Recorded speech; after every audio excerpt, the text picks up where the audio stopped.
أو جاك تاي هذه سجدي ما أيا ست من جتاي جدين جتاي ربع ما لسوتي أكم ولا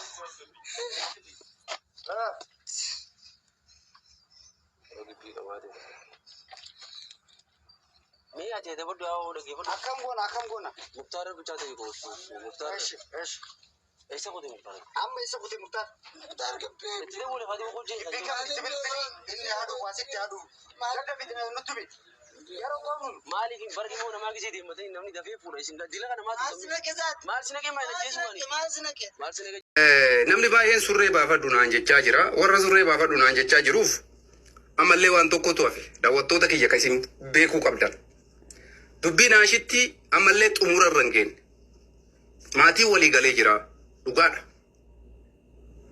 Ashittiin jaalattee jirti dhugaadha. Hamzaalleen Profeesar Anxiiqii keessa galee tan qabnellee taqabullee gaara baay'ees laga bu'ees gubbaa ba'us jala bu'us boolla seenus samii seenus soddaa keenya ta'uudhaan murteessee jira. Hamzaan jechuudha. Samii seenee lafa seenee dachii seenee gubbaa bu'ee jalaan bu'ee soddaa keenya ta'uuf murteessee jira Hamzaan. Weelkaam siin jenna ammallee kabajaa keetiif yeroo takka mallayyoo kaannaa jechuudha. kabajaa keessaniif yeroo takka soddaan sodaadha ka soddaan sodaadha jaalalli keessan level self lille waan isin jaalatta wajjin isinii jaalanna ashitti isinii kennine kanarraan jechu soddaan soda akkanatti beeknanu kana bira ka dabre wanti habe maali ashittiin hamzaa jaalatte hamzaan ashittii jaalate dhuga anis hamzaadhaaf ashitti jaaladhe maaliif jennaan shamarri siluma shamara guyyaa tokkocha dhiiruma harka buute hamzaan dhiira san keessaa tokko waan ta'eef karaa halaalaatiin biraankii osoo hin dalagin maatii isiititti abbaa ofii ergatee kabajaa ilmaan arseetti godhee kabajaan ilmaan sikkoomandotti godhee achi booda dhufee soddaa kenna ta'uu isaatiif ammallee yeroo takka bakka jirtanitti mallayyoo keessan ofirra kaaya. Hundumti keessanuu bakka jirtanitti mallayyoo ofirra kaaya. Warri ammoo mallayyoo hin qabne koomantii jalatti asumatti keeppii wayya jiran ka'a. kabajaa soddaa kennaatiif jecha soddaan kenna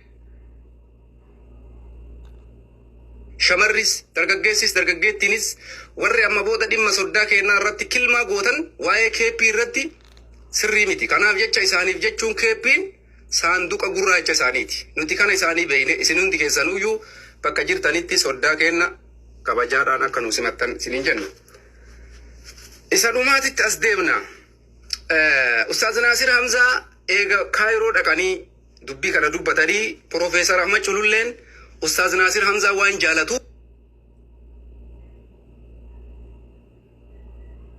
waan ta'eef dubbiin isaanii biraankii akka hin taane hubadhe jechuudha.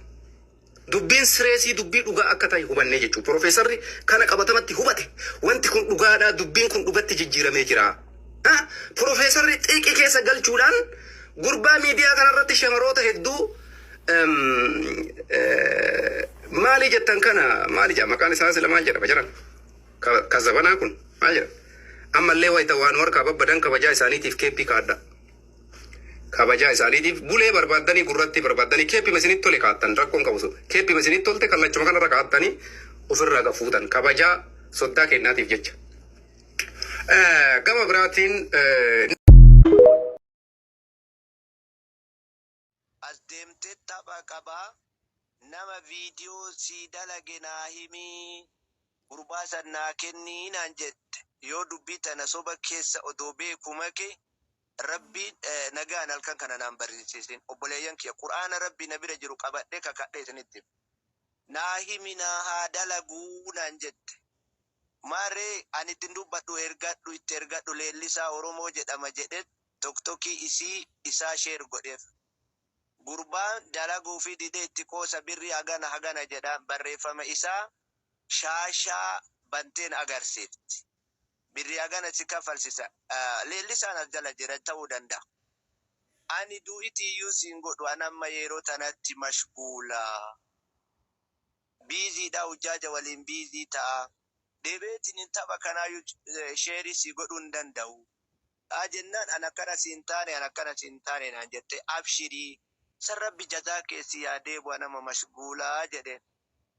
Yookaan anuu tokkokiin kiyya yoo na deebe sanirraa giiftii qaba sanirraa si gargaara.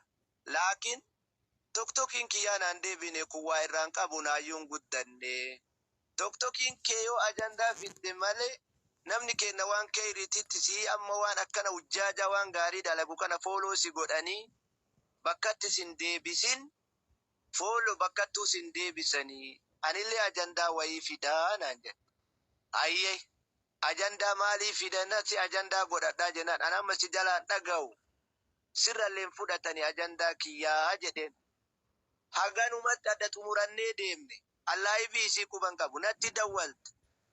Baranaan aslii ajandaa godhadhee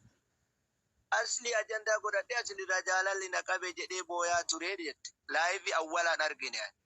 Booda narratti sheer godhame onna seensifti ganna darbiti. Onna seensifti ganna darbiti.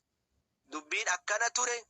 Eegaa jira galte ni badde ammiseen jarasii qaba itti dawwala. Gurbaa lakkoofsa soqa. Gurbaan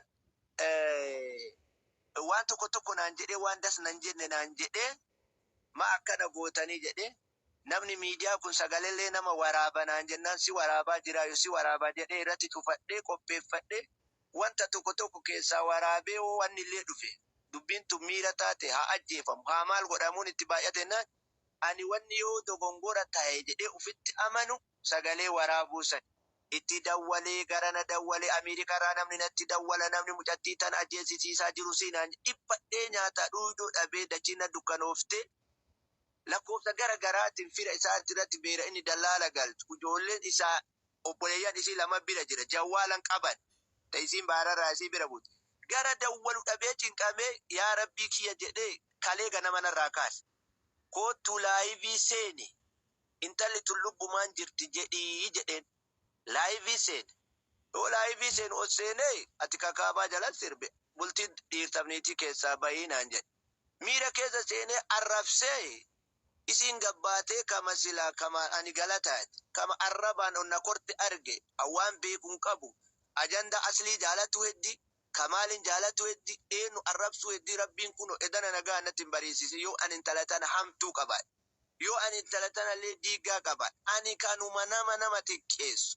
Galanni kiyya kana ta'ee xiqqaadheetiin ammallee intala tana wali araarsi haa araaramtu bultitti haa deebitu jettanii xiqqoomallee isinitti dhagahamu muruu ilma namaatitti jaarsummaa kanatti na waamtanifan zollomamaa waamtan hayti isin dalaydan kami ka miskiina irratti akka waan an balleessee dhuftee na himattaboo maa namni haka argu wayii isin keessan jiru ilmummaan aqliin isaa shagal ani ajandaa isin fiddun beektu narraa gorii jedheenan. Aslirraa booyaa oolaa jettee natti dubbateen talittun dhufte lammata annama xiyyaafuu biizii ta'ee yeroo tana isin marru argaa jirtan miidiyaa kanarratti ajandaa